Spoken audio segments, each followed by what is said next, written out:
So this is a true story. I came out to my school when I was 16 years old using this excerpt from More Tales of the City. It's called Letter to Mama.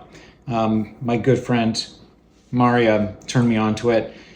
She was like, you should read this, because she knew I was gay. Anyways, I read it and I was like, I'm going to do this as a monologue in drama class. And I did. Anyways, I think the last time I looked at this was last year when I thought, I should put this on the internet for whatever reason, because that's me. So I'm just going to read it to you. Other actors have done really, really beautiful interpretations of this. So I recommend going and looking at like Ian McKellen do this. It's amazing. Anyway. Dear Mama, I'm sorry it's taken me so long to write. Every time I try to write you and Papa, I realize I'm not saying the things that are in my heart. That would be okay if I loved you any less than I do, but you are still my parents and I am still your child. I have friends who think I'm foolish to write this letter.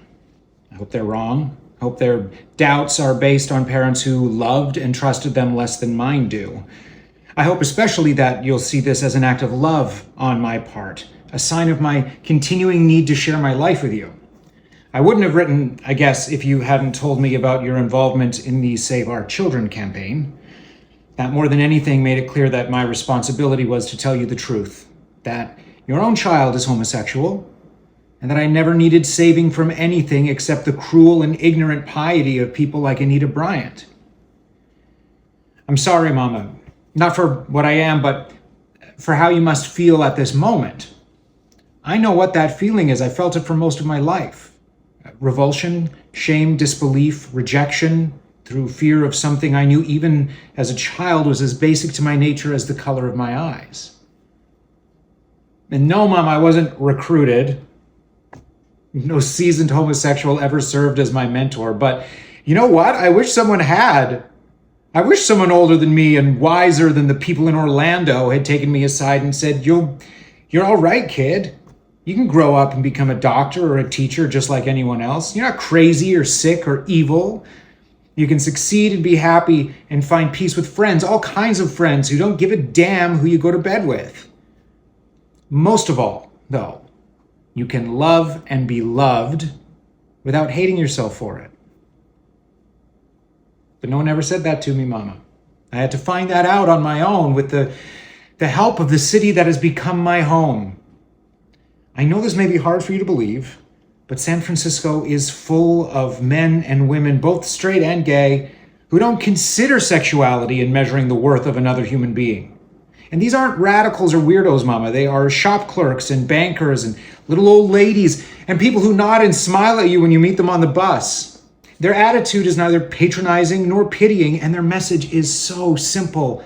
Yes, you are a person. Yes, I like you. Yes, it's all right for me, for you to like me too. I know what you must be thinking now. You're asking yourself, what did we do wrong? How did we let this happen? Which one of us made him that way? I can't answer that, Mama. In the long run, I guess I don't really care. All I know is this. If you and Papa are responsible for the way I am, then I thank you with all my heart, for it is the light and the joy of my life. I know I can't tell you what it is to be gay, but I can tell you what it's not. It's not hiding behind words, Mama, like family and decency and Christianity. It's not fearing your body or the pleasures that God made for it. It's not judging your neighbor except when he's crass or unkind. Being gay has taught me tolerance, compassion, humility. It's shown me the limitless possibilities of living. It has given me people whose passion and kindness and sensitivity have provided a constant source of strength. It has brought me into the family of man, Mama, and I like it here. I like it.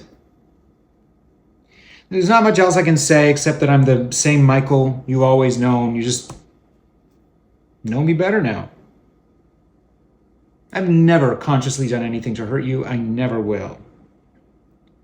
Please don't feel you have to answer this right away. It's enough for me to know that I no longer have to lie to the people who taught me to value the truth. Marianne sends her love. Everything is fine at 28 Barbary Lane. Your loving son, Michael.